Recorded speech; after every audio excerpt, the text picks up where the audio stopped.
Почитувам постојан представник на Програмата за развој на Обединетите нации и постојан координатор на Обединетите нации, госпоѓа Луиза Винтон.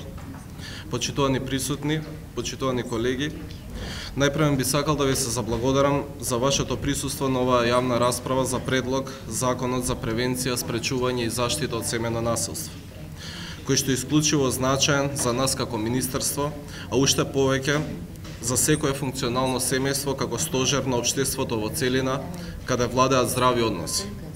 Нашата темелна и одлучна определба со овој предлог закон е превенција на насилството во семејството, но и обезбедување на сигурност и заштита на жртвата на семејно насилство, овозможување помош за надминување на последиците од доживеаното насилство, како и создавање на услови за економско јакнење и интеграција на жртвите.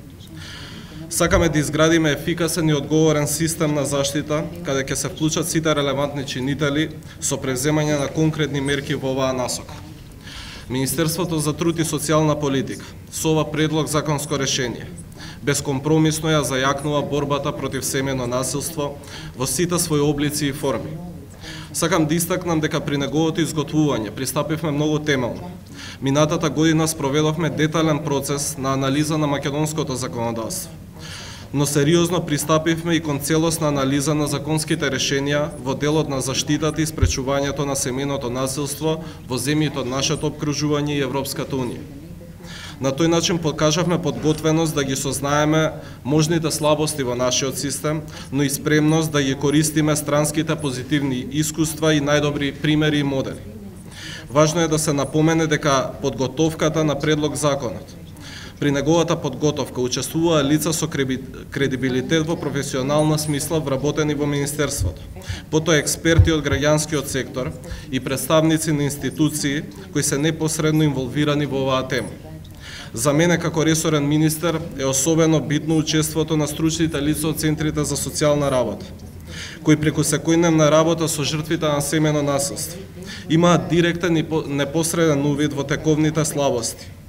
Со своите сугестии овозможи отстранување на пречките од праксата. Им благодарам на сите учесници во овој процес за конструктивност. Како резултат на нивните напори се изготви прв предметен закон со кој што се уреди оваа материја, а ќе се обезбеди превенција и поголема заштита од семејното насилство при тоа.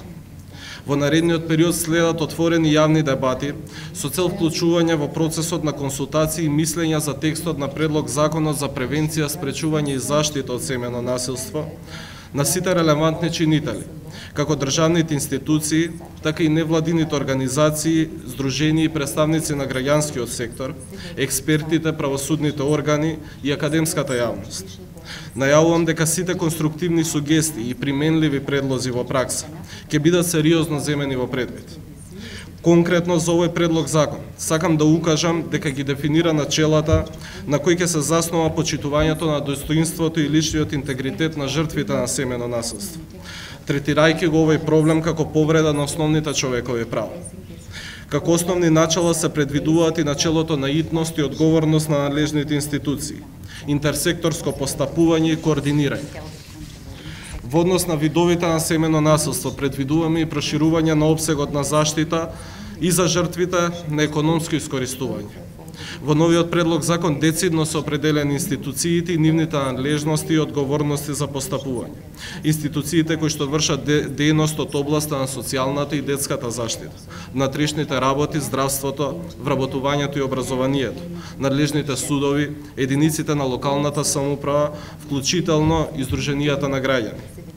Утврдена е одговорноста за пријавување на сознание за сторено семејно насилство до полициска станица или центар за социјална работа за секој оној кој што има вакви сознанија, и тоа и за граѓаните, но и за службените и одговорните лица во сите правни субјекти. Со цел да се спроведуваат соопфатни интегрирани политики, владата на Република Македонија ќе донесува стратегија за превенција, спречување и заштита од семејно насилство за период од 5 години.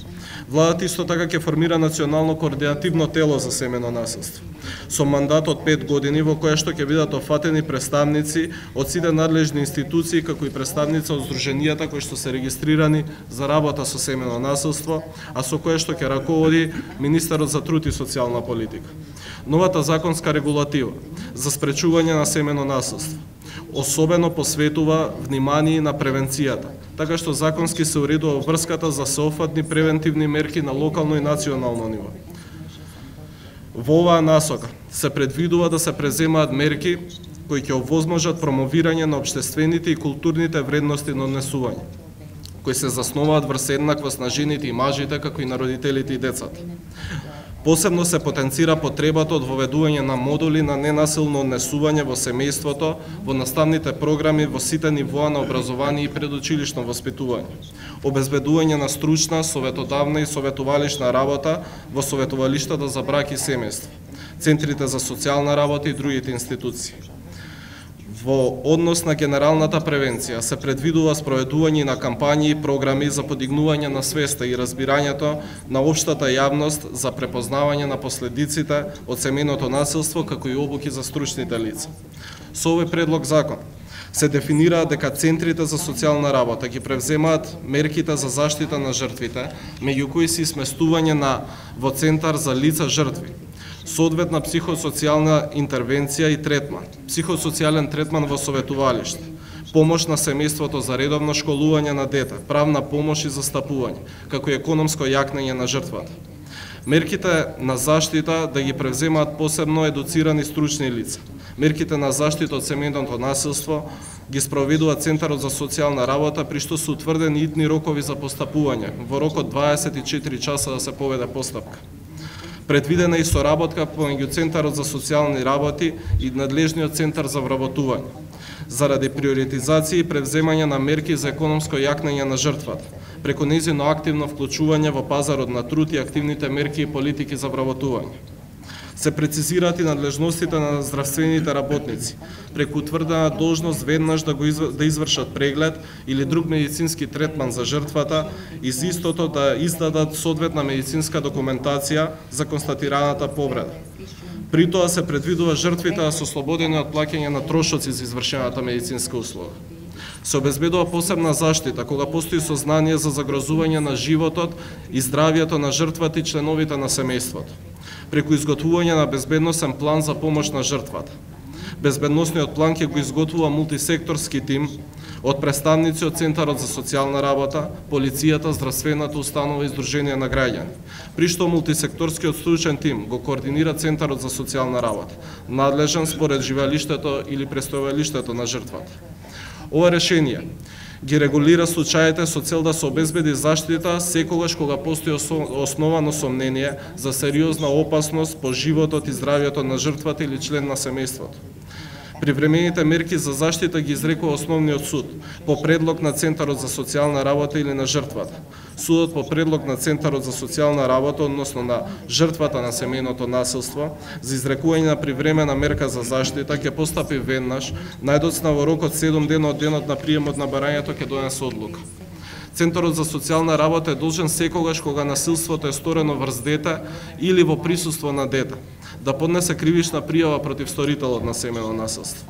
Подобрена е регулативата во однос на подигнувањето на нивото на задолжително почитување на изречените судски мерки за заштита од страна на извршителот на семејното насилство. Во таа насока предвидена парична казна во висина од 2500 до 5000 евра во денарска противвредност за непочитување на одлуката.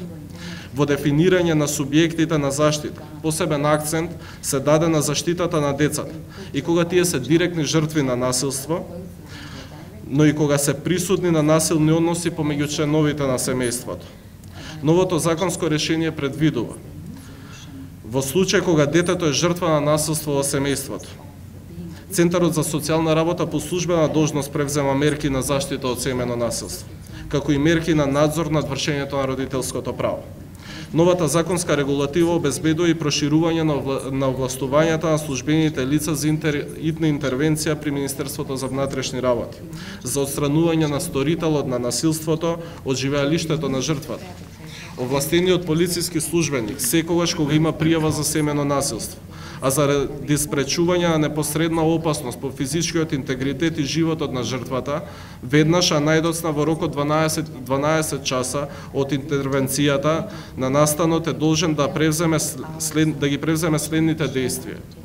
да излезе на местото на настанот и да изготви полициски извештај, да обезбеди жртвата веднаш да добие соодветна здравствена заштита, да изготви предлог за изрекување на привремена мерка за заштита, отстранување на сторителот од домот и забрана за приближување до домот, и заедно со полицискиот извештај да го достави и до надлежниот основен суд, да го извести надлежниот центар за социјална работа заради превземање на мерки за заштита на жртвата. Како новина е предвидено дека судот може да изрече привремена мерка за заштита врз основа на стручен наод и мислење на Центарот за социјална работа, како и врз основа на полицискиот извештај и да донесе предлог за отстранување и забрана за приближување до домот во период од најмалку 14 дена. Ова решение ги регулира случаите со цел да се обезбеди заштита секогаш кога постои основано сомнение за сериозна опасност по животот и здравието на жртвата или член од семејството. Изречената одлука за привремена мерка за заштита, отстранување на сторителот од домот и забрана за приближување до домот, судот во рок од 6 часа од одржаното рочиште ја доставува до органот за прогон. Во рок од 12 часа по приемот на одлуката се доставува до сторителот на семејно насилство. Доколку сторителот на семејно насилство доброволно не го напушти домот во рок од 2 часа, полициските службеници ќе го отстранат. На сторителот на семејно насилство може да му се изречат следниве привремени мерки за заштита од страна на судот. Забрана да се заканува дека ќе стори семејно насилство. Забрана да малтретира, вознемирува, телефонира, контактира или на друг начин да комуницира со член на семејството, директно или индиректно. Забрана да се приближува на растојание помало од 100 метри до живеалиштето, училиштето, работното место или определено место кое редовно го посетува друг член на семејството. Отстранување од домот без оглед на собственост, до донесување на конечна одлука на надлежниот суд. Забрана да поседува огнено или друго оружје или истото да му биде одземено. Задолжително да ги врати предметите кои се потребни за задоволување на секојдневните потреби на семејството. Задолжително законско издржување на семејството. Задолжително да посетува соодветно советувалиште. Задолжително лекување на сторителот доколку употребува или злоупотребува алкохол, дрога и други психотропни супстанции или има психичко заболување. Задолжително да ги надомести медицинските и другите трошоци настанати од семејно насилство и изрекување на која било друга мерка која судот ќе ја смета за неопходна за да обезбеди сигурност и добросостојба на другите членови на семејството. Почитувани, јавно искажувам благодарност до сите кои во наредниот период ќе земат учество во овој конструктивен процес на јавна расправа, во кој што се очекува сите релевантни фактори да земат учество и да помогнат во носењето на овој закон со квалитетни предлози и видувања. Кога е во прашање спречувањето на семејно насилство, мора да се градат партнерски односи и да се нудат најповолни решенија. После јавната дебата, предлог законот ќе биде доставен повторно до владата на Република Македонија, а потоа и до пратениците во Собранието на Република Македонија. На овој начин се дава можност да ги исполниме нашите должности кон жртвите на семејно насилство, да превземеме соодветни мерки за превенирање и заштита од насилството во семејството и да ја зајакнеме уште повеќе улогата на семејството во сигурно и стабилно општество. Ви благодарам.